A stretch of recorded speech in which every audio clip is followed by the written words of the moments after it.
করে ডবল ডোরে ইলেকট্রিক্যাল কানেকশনটা করেছি। তো এটা একটু বোঝা যাক। তো দেখুন এখানে আমাদের 3 পিন কর্ড আছে। আমি আর্থিংটা ডিটেলসটা দিলাম না, আর্থিংটা বডিতে চলে যাবে।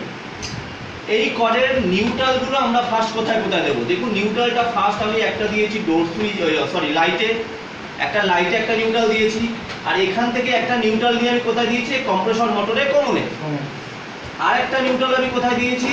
আমাদের ডবল ডোরের ফ্যানে, যে ফ্যানটা ডবল ডোরের উপরে থাকে। আর একটা নিউট্রাল আমি কোথায় দিয়েছি?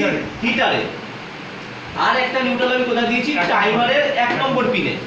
তাহলে এভাবে আমরা 5 জায়গায় একটা একটা করে নিউট্রালগুলো দিয়ে দিলাম।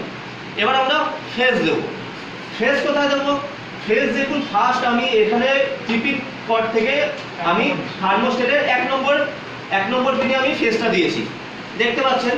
আর থার্মোস্ট্যাটের 1 নম্বর পিন থেকে আমি ডোর সুইচে দিয়েছি, ডোর সুইচকে আমি লাইটে দিয়ে দিয়েছি।